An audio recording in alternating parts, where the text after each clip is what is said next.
Hello students, welcome back to another video. अगर आप लोग बीए, बीएससी या बीकॉम के 4th सेमेस्टर में हैं और को करिकुलर पेपर हिंदी, व्याकरण और संप्रेषण का पेपर देने वाले हैं तो आज का ये महा मैराथन क्लास आपके लिए काफ़ी ज़्यादा इम्पोर्टेंट होने वाला है। इस बार 2026-27 में कुछ यूनिवर्सिटीज़ हिंदी, व्याकरण और संप्रेषण का पेपर करा रही हैं और अधिकतर universities physical education and yoga का भी पेपर ले रही हैं। तो जिस यूनिवर्सिटी में जो करिकुलर पेपर कराया जा रहा है सभी पर हम लगातार वीडियोस अपलोड कर रहे हैं। आज का वीडियो इंपॉर्टेंट होगा उन सभी बच्चों के लिए जो हिंदी, व्याकरण और संप्रेषण का पेपर देंगे और बिल्कुल भी कोई तैयारी नहीं की है, बहुत ज़्यादा टेंशन में है। तो मात्र इस एक वीडियो से आप अपने एग्ज़ाम की पूरी तैयारी कर सकते हैं। तो चलिए वीडियो स्टार्ट करते हैं। आपका पहला वेरी मोस्ट इम्पॉर्टेंट MCQ है, हिंदी व्याकरण में संज्ञा के कितने भेद होते हैं। तो देखिए, हिंदी व्याकरण में संज्ञा के 5 भेद होते हैं, लेकिन अभी कुछ बच्चे बोलेंगे मैम 3 भेद होते हैं। तो देखिए, हिंदी व्याकरण में तो संज्ञा के 3 भेद होते हैं, लेकिन जो इंग्लिश ग्रामर है, इंग्लिश ग्रामर में 5 भेद होते हैं। 5 भेद होते हैं तो वही हिंदी में भी पढ़ाया जाता है, तो उस हिसाब से 5 भेद होते हैं। तो ऑप्शन नंबर सी आपका राइट है। अगला इम्पोर्टेंट क्वेश्चन है, राम स्कूल जाता है, इस वाक्य में राम कौन सा शब्द है। तो राम संज्ञा है। संज्ञा की परिभाषा आपको याद होगी, किसी व्यक्ति, वस्तु या स्थान के नाम को संज्ञा कहते हैं। आपका अगला वेरी मोस्ट इम्पॉर्टेंट MCQ है मेरे प्यारे बच्चों, जो शब्द संज्ञा के स्थान पर आए उसे क्या कहते हैं। ये सब कुछ आप बचपन में भी पढ़ चुके हैं। संज्ञा, सर्वनाम, क्रिया, विशेषण, ये सारी चीज़ें आप पढ़ चुके हैं। तो आपको ये पेपर देना बहुत ही आसान होगा। देखिए, जो शब्द संज्ञा के स्थान पर होता है उसे कहते हैं सर्वनाम। जैसे अगर कहना है कि राम खाना खा रहा है तो राम संज्ञा हो गया। लेकिन अगर कह दिया जाए वह खाना खा रहा है, अगर कोई पूछे राम क्या कर रहा है तो आप कह दें कि राम वह खाना खा रहा है, तो आपने राम यानी संज्ञा की जगह पर आपने वह का इस्तेमाल कर लिया, जो कि सर्वनाम है। तो ऑप्शन नंबर आपका बी राइट है। अगला है, सुंदर फूल में सुंदर कौन शब्द है।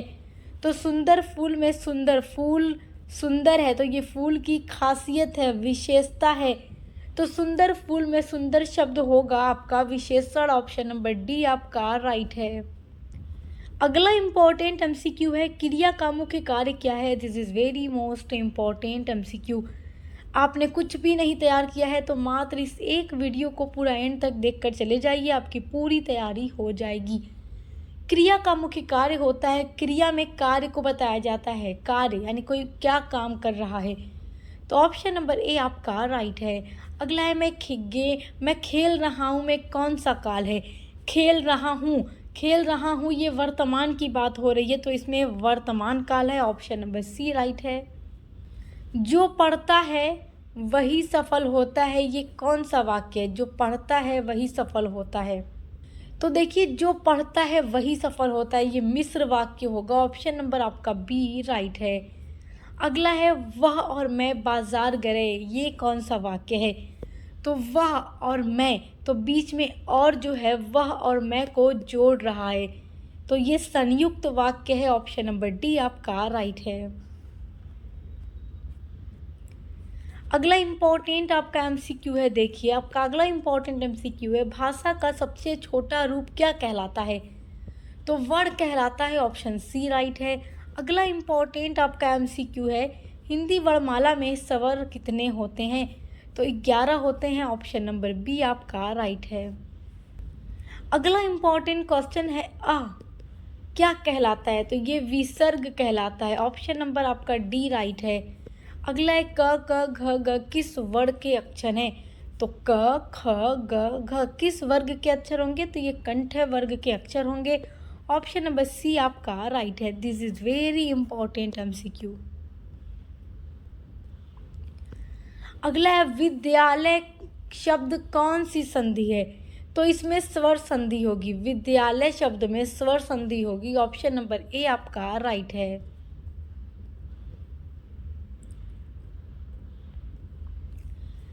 अगला वेरी इंपॉर्टेंट आपका MCQ है। देखिए, सारा यही MCQ आपके एग्जाम में मेरे प्यारे बच्चों आने वाला है। तो देखिए, राजपुत्र में कौन सा समास है? तो राजपुत्र है तत्पुरुष समास। ऑप्शन नंबर बी आपका राइट है। अगला इम्पोर्टेंट आपका है जलज का सही अर्थ क्या होगा? तो जल में जो चीज़ें उत्पन्न होती हैं, पानी में जो उत्पन्न होती हैं, जल से उत्पन्न चीज़ों को जलज कहते हैं। तो ऑप्शन नंबर सी आपका राइट है। अगला है नाक कटना मुहावरे का अर्थ क्या है? ये बहुत इम्पोर्टेंट आपका एमसीक्यू है। तो नाक कटना का मतलब होता है, अब ऑप्शन आप पढ़ोगे तो आपको पता चल ही जाएगा क्या है। घायल होना, डरना, रोना या अपमान होना। तो अपमान होना, लोग कहते हैं ना नाक कट गई यार, मेरी तो नाक कट गई, उसकी तो नाक कट गई, इस तरीके से अपमान होना, इस तरीके से। ऑप्शन नंबर डी राइट है। हिंदी में ही सारी चीज़ें आपने पढ़ी होंगी क्योंकि शब्द अर्थ और वाक्यों का प्रयोग पढ़ते हैं बच्चे हिंदी में, तो आपने भी पढ़ा होगा। घर का भेदी लंका ढाए क्या है? तो ये लोककथि है। घर का भेदी लंका ढाए का मतलब ये होता है कि जब घर वालों में ही कोई विश्वासघात कर दे, बहुत कोई अपना करीबी जब विश्वासघात कर दे, धोखा दे दे, तो उसके लिए ये लोककथि है कि घर का भेदी लंका ढाए, यानी कि दुश्मन से ज़्यादा तो अपने घर के ही खतरनाक हो गए, विश्वासघात हो गए। तो ये लोककथि का मतलब यही होता है। ऑप्शन नंबर बी आपका राइट है।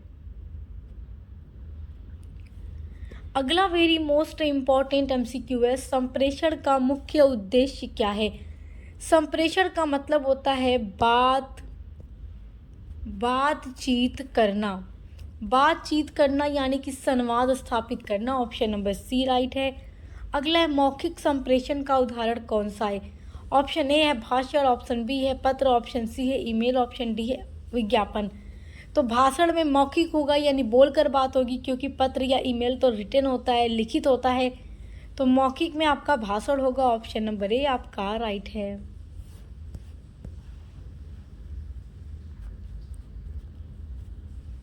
अगला वेरी मोस्ट आपका इम्पोर्टेंट एमसीक्यू है, लिखित संप्रेषण का उदाहरण कौन सा है? तो लिखित संप्रेषण का आपका उदाहरण होगा पत्र जो होता है लिखित होता है, ठीक है। तो ऑप्शन नंबर सी राइट है। अगला है संप्रेषण प्रक्रिया में संदेश भेजने वाला क्या कहलाता है? संप्रेषण का मतलब जो कम्युनिकेशन होता है, जो बातचीत होती है, जैसे अगर आप किसी को, अपने दोस्त को ही मैसेज करते हो, तो आपने मतलब संप्रेषण शुरू किया, बातचीत शुरू की अपने दोस्त से या किसी से भी, तो आप पहले मैसेज भेजते हो, फिर उधर से रिप्लाई आता है। तो मैसेज आप भेज रहे हो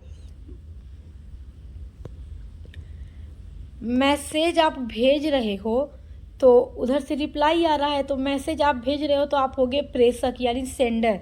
ऑप्शन नंबर बी आपका राइट है। अगला है संदेश प्राप्त करने वाला क्या कहलाता है? तो एक तो हो गया भेजने वाला, दूसरा हो गया रिसीव करने वाला, तो उसको कहते हैं प्राप्तकर्ता। ऑप्शन नंबर आपका डी राइट है। अगला है संप्रेषण में बाधा को क्या कहते हैं? तो प्रतिक्रिया मतलब तो फीडबैक या रिप्लाई हो जाएगा, शोर आपकी हो जाएगी बाधा यानी रुकावट। तो संप्रेषण में बाधा शोर हो जाएगा, क्योंकि अगर आप कहीं हैं और वहाँ काफ़ी ज़्यादा शोर हो रहा है, आप किसी से मीटिंग कर रहे हैं, बातचीत कर रहे हैं, या आप मोबाइल पर ही किसी से बात कर रहे हैं और बैकग्राउंड में काफ़ी ज़्यादा शोर है, तो आप अच्छे से बात नहीं कर पाएंगे। तो संप्रेषण में बाधा शोर है। ऑप्शन नंबर बी राइट है। अगला है फीडबैक का हिंदी अर्थ क्या है? तो प्रतिक्रिया है। ऑप्शन नंबर डी राइट है, यानी कि रिप्लाई देना, ठीक है। चलिए अगला है प्रभावी संप्रेषण के लिए क्या आवश्यक है? प्रभावी का मतलब होता है इफेक्टिव कम्युनिकेशन। तो इफेक्टिव के लिए एकदम स्पष्ट भाषा का होना ज़रूरी है। ऑप्शन नंबर ए आपका राइट है। अगला वेरी मोस्ट आपका इम्पोर्टेंट एमसीक्यू है, वह पढ़ेगा कौन सा काल है? वह पढ़ेगा पढ़ नहीं रहा है, पढ़ेगा, तो ये फ्यूचर हो गया, भविष्य काल। ऑप्शन नंबर डी राइट है। अगला है सीता गाना गाती है में क्रिया कौन सी है? तो सीता गाना गाती है, तो गाना गाती है, तो ये इसमें क्रिया हो जाएगा गाती है, क्योंकि सीता गा रही है। तो ऑप्शन नंबर सी आपका राइट है।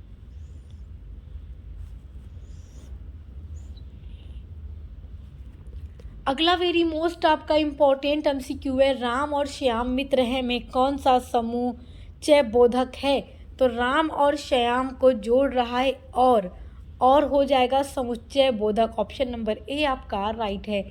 अगला है धीरे धीरे कौन सा अव्यय है, तो क्रिया विशेषण अव्यय है। जैसे कछुआ धीरे धीरे चलता है, तो धीरे धीरे अव्यय होगा क्रिया विशेषण। ऑप्शन नंबर बी आपका राइट है।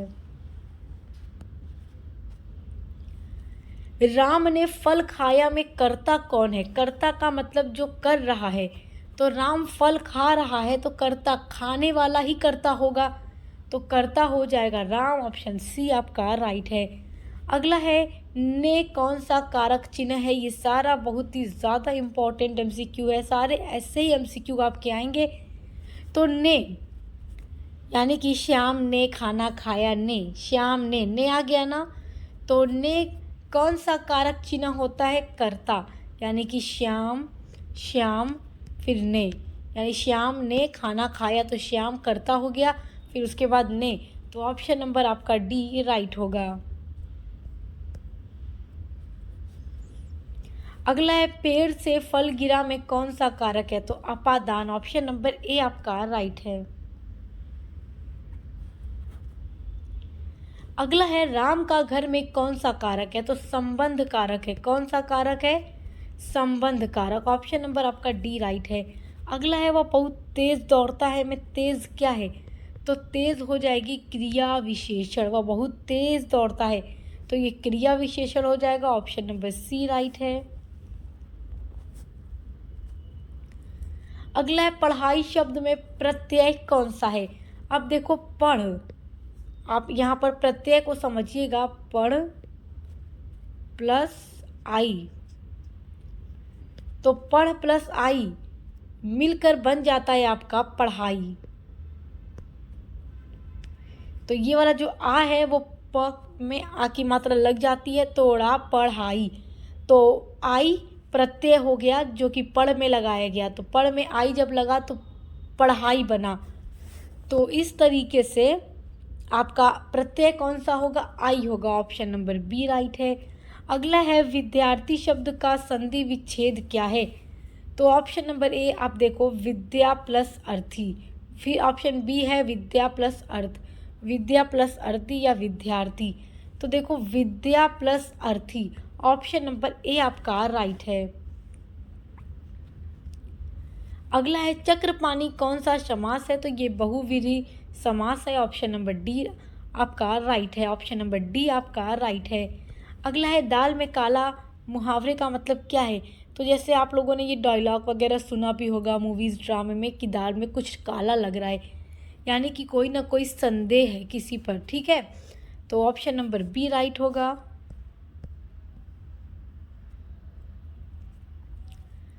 आँखों का तारा का मतलब बहुत प्यारा होना, बहुत प्यारा होना, ये भी मुहावरा आप लोगों ने पढ़ा है अपनी हिंदी में। तो आँखों का तारा का मतलब बहुत प्रिय व्यक्ति या बहुत ज़्यादा प्यारा होना। ऑप्शन नंबर ए आपका राइट है। अगला है जैसी करनी वैसी भरनी का मतलब क्या है, तो देखो जैसी करनी वैसी भरनी क्या है, मुहावरा है या लोककथि है, तो ये लोककथि है। ऑप्शन नंबर डी राइट है। और जैसी करनी वैसी भरनी का मतलब ये है कि जो इंसान जैसा करेगा वो वैसा ही फल पाएगा, अच्छा करेगा तो अच्छा पाएगा, बुरा करेगा तो बुरा पाएगा, तो ऑप्शन नंबर डी आपका राइट है। अगला वेरी मोस्ट इम्पॉर्टेंट आपका एमसीक्यू है, जो गरजते हैं वे बरसते नहीं का अर्थ क्या है।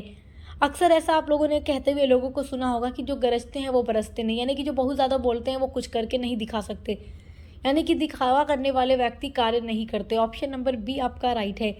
अगला इम्पोर्टेंट आपका एमसीक्यू है, संप्रेषण में माध्यम का क्या कार्य है, तो संप्रेषण में माध्यम का मतलब है संदेश पहुंचाना। ऑप्शन नंबर ए आपका राइट है। अगला आपका इम्पोर्टेंट एमसीक्यू है, देखिए संचार का सबसे आधुनिक माध्यम कौन सा है, तो देखो पत्र, इंटरनेट, कबूतर या संदेश वाहक, तो आज सबसे आधुनिक माध्यम आपका है इंटरनेट। सेकेंडों नहीं लगता, मैसेज हमारा सेंड हो जाता है दुनिया के जिस कोने में भी आप सेंड करना चाहें। दूर बैठे व्यक्ति से आप मैसेज करके बात कर सकते हैं, वीडियो कॉल करके बात कर सकते हैं, पूरा आप उनको देख सकते हैं, वीडियो कॉल पे बात कर सकते हैं, देख सकते हैं, उनको सुन सकते हैं। तो इंटरनेट आपका सबसे आधुनिक माध्यम है संचार करने का। अगला है प्रभावी संप्रेषण का कौन सा गुण आवश्यक नहीं है। तो प्रभावी संप्रेषण के लिए कौन सा गुण आवश्यक नहीं है, तो आप पहले ये सोचो कि क्या क्या आवश्यक है। तो स्पष्टता आवश्यक है, भ्रम नहीं ज़रूरी है, संक्षिप्तता आवश्यक है, शुद्धता भी आवश्यक है। तो ज़रूरत किस चीज़ की नहीं है, भ्रम की नहीं है। ऑप्शन बी आपका यहाँ राइट है।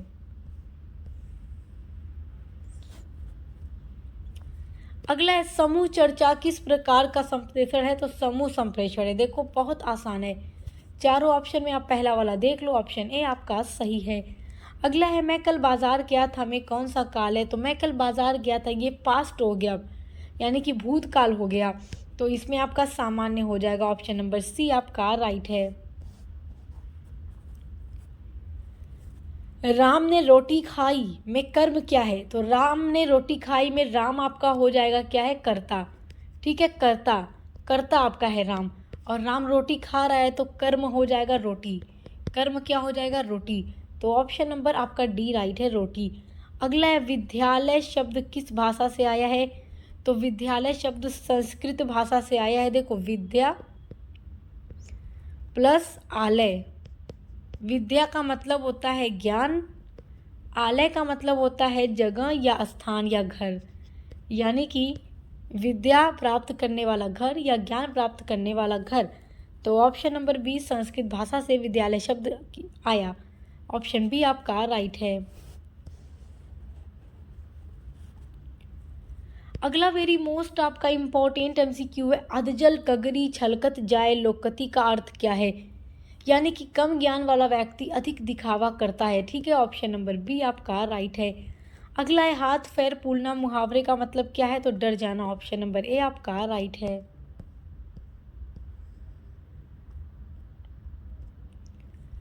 अगला आपका वेरी मोस्ट इम्पोर्टेंट एमसीक्यू है, पत्राचार किस प्रकार का संप्रेषण है। तो पत्र में आपको लिखना पड़ेगा, ठीक है, लिखना पड़ेगा, तो ये लिखित है। ऑप्शन नंबर सी राइट है। अगला है जनसंचार माध्यम का उदाहरण कौन सा है। तो रेडियो, देखो मित्र से बात करना, कक्षा वार्ता, संकेत भाषा, ये सब जनसंचार माध्यम का उदाहरण नहीं है, रेडियो आपका उदाहरण है। ऑप्शन नंबर ए आपका राइट है। अगला आपका वेरी मोस्ट इम्पॉर्टेंट एमसीक्यू है, सुनना संप्रेषण प्रक्रिया का कौन सा भाग है। तो ग्रहण करना, क्योंकि सुनेंगे आप बातचीत के दौरान किसी को तो आप उनसे कुछ ग्रहण करेंगे। ऑप्शन सी राइट है। अगला है सत्य बोलो कौन सा वाक्य है। तो ये आज्ञावाचक है। ऑप्शन नंबर बी आपका राइट है। अगला आपका वेरी मोस्ट इम्पॉर्टेंट एमसीक्यू है, प्रभावी संप्रेषण के लिए क्या आवश्यक है। तो ऑप्शन ए अस्पष्टता, ऑप्शन बी है कठिन भाषा, स्पष्टता, लंबा भाषण। तो प्रभावी का मतलब अच्छी बातचीत के लिए, इफेक्टिव कम्युनिकेशन के लिए स्पष्टता यानी क्लैरिटी ज़रूरी है। बातचीत में एकदम क्लैरिटी होनी चाहिए, तभी वो समझ आएगी। तो ऑप्शन नंबर सी स्पष्टता आपका सही उत्तर है। अगला है संकेत भाषा किस प्रकार का संप्रेषण है। तो संकेत भाषा में अमौखिक होता है, यानी कि कम बोला जाता है इसमें। तो ऑप्शन नंबर बी आपका राइट है। अगला वेरी मोस्ट आपका इम्पोर्टेंट एमसीक्यू है, इंटरनेट किस प्रकार का संप्रेषण है। तो आधुनिक संप्रेषण है। ऑप्शन ए आपका राइट है।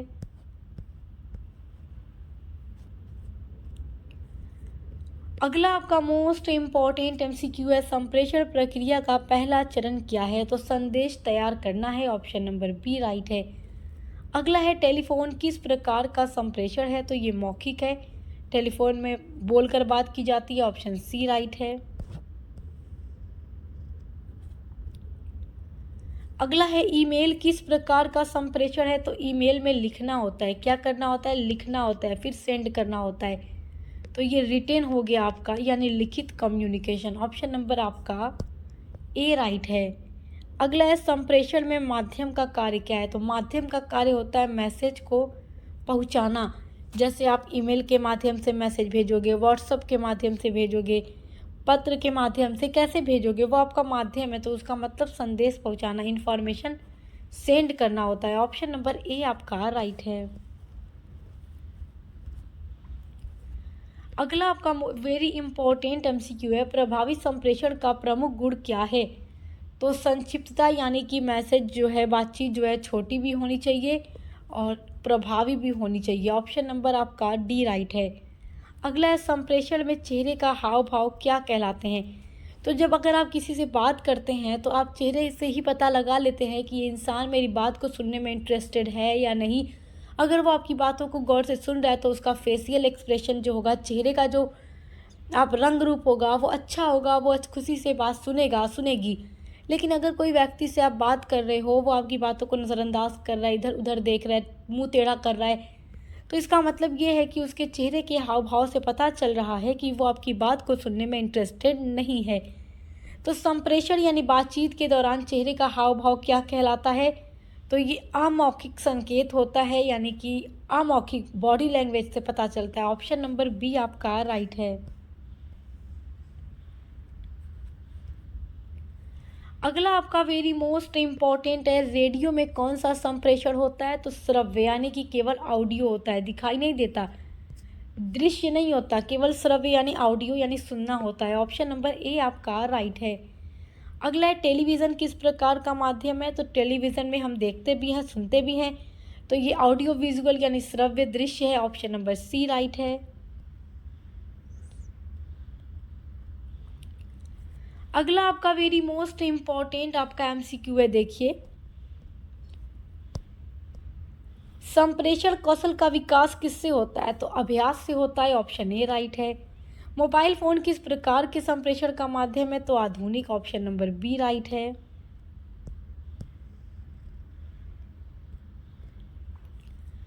अगला आपका वेरी इंपॉर्टेंट एमसीक्यू है, संचार में गलतफहमी का मुख्य कारण क्या है।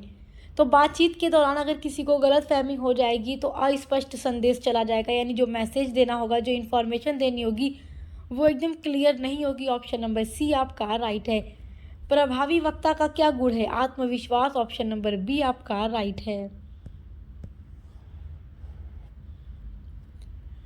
अगला है संप्रेषण कौशल का विकास कहाँ होता है। तो सभी स्थानों पर होता है, विद्यालय में, कार्यालय में, समाज में, सभी स्थानों पर। ऑप्शन डी राइट है।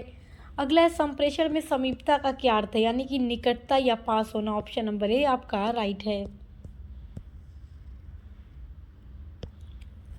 अगला आपका वेरी इंपॉर्टेंट एमसीक्यू है, संप्रेषण में फिल्टरिंग का मतलब क्या है। तो यानी कि फिल्टरिंग का मतलब होता है अगर कोई मैसेज भेजना है, कोई भी बात करनी है किसी से, तो मैसेज जो है जैसा भेजना है वैसा ना भेजकर उसमें कुछ बदल दिया जाए तो वो फिल्टर हो जाएगा, फिल्टरिंग कर दिया गया। तो ऑप्शन नंबर आपका बी राइट है। अगला है सेवन सीज में क्लैरिटी क्या होता है। देखो, कम्युनिकेशन की 7 सी होती है, उसमें क्लैरिटी का मतलब स्पष्टता होता है। Option C right. Option D आपका राइट है, स्पष्टता। अगला वेरी मोस्ट आपका इंपॉर्टेंट एमसीक्यू है, कंसाइजनेस का मतलब क्या है। कंसाइजनेस का मतलब होता है छोटा। किसी को अगर आप बहुत बड़ा पत्र भेज दें या बहुत बड़ा मैसेज भेज दें तो वो उसको अच्छे से नहीं पढ़ेगा, दिल नहीं लगेगा। लेकिन अगर मैसेज छोटा हो, अच्छा हो, अच्छी भाषा में लिखा हो, अच्छे वर्ड्स का इस्तेमाल किया गया हो, तो उस इंसान को पढ़ने में उसका दिल लगेगा। छोटा मैसेज इंसान सोचेगा चलो पढ़ लेता हूँ, देख लेता हूँ क्या लिखा है। लेकिन अगर आप 10 पेज का लेटर किसी को भेज दें या 10 पेज का लेटर भेजें या खूब लंबा सा मैसेज सेंड कर दें तो इंसान का उसको पढ़ने में दिल नहीं लगेगा, क्योंकि टाइम भी तो ज़्यादा लगेगी और आज के टाइम में इंसान के पास इतना ज़्यादा टाइम होता नहीं है। तो वही मैसेज अच्छा है जो कंसाइजनेस यानी छोटा हो, यानी कि संक्षेप हो। ऑप्शन नंबर बी आपका राइट है। कर्टेसी किससे संबंधित है। तो विनम्रता से संबंधित है। ऑप्शन नंबर ए आपका राइट है। निम्न में कौन 7 सीज का भाग नहीं है। Clarity, completeness, courtesy, conflict. तो कॉन्फ्लिक्ट भाग नहीं है 7 सीज का। ऑप्शन नंबर आपका डी राइट है। अगला है संप्रेषण में SMCR मॉडल किसने दिया। तो डेविड बर्लो ने दिया। ऑप्शन नंबर बी आपका राइट है। This is very important MCQ. अगला है मैं स्कूल जाता हूँ में सर्वनाम कौन सा है। तो सर्वनाम यानी मैं। ऑप्शन नंबर आपका सी राइट है। वर्णों के सार्थक समूह को क्या कहते हैं। तो शब्द कहते हैं। ऑप्शन नंबर ए राइट है। अगला आपका वेरी मोस्ट इम्पॉर्टेंट एमसीक्यू है, शब्द किससे मिलकर बनते हैं। तो ये मिलकर बनते हैं वर्णों से। ऑप्शन नंबर सी राइट है। अगला है जिसका कोई अर्थ हो उसे क्या कहते हैं। जिसका कोई अर्थ होता है उसे शब्द कहते हैं, क्योंकि शब्द का ही अर्थ होता है। ऑप्शन नंबर डी आपका राइट है। राम स्कूल जाता है, इसमें कुल कितने शब्द हैं? तो राम स्कूल, देखिए यहाँ पर लिखा है राम पहला हो गया, स्कूल दूसरा, जाता तीसरा, है चौथा। तो इसमें कुल 4 शब्द हैं, 4 शब्दों। ऑप्शन नंबर सी आपका राइट है। अगला, हिंदी भाषा किस लिपि में लिखी जाती है? तो देवनागरी लिपि में लिखी जाती है, ऑप्शन सी राइट है। और इंग्लिश जो है रोमन लिपि में लिखी जाती है, ये बात याद रखिएगा। अगला है, जो शब्दांश किसी शब्द से पहले जुड़कर उसके अर्थ में परिवर्तन लाता है उसे क्या कहते हैं? उसे उपसर्ग कहते हैं, ऑप्शन नंबर बी आपका राइट है।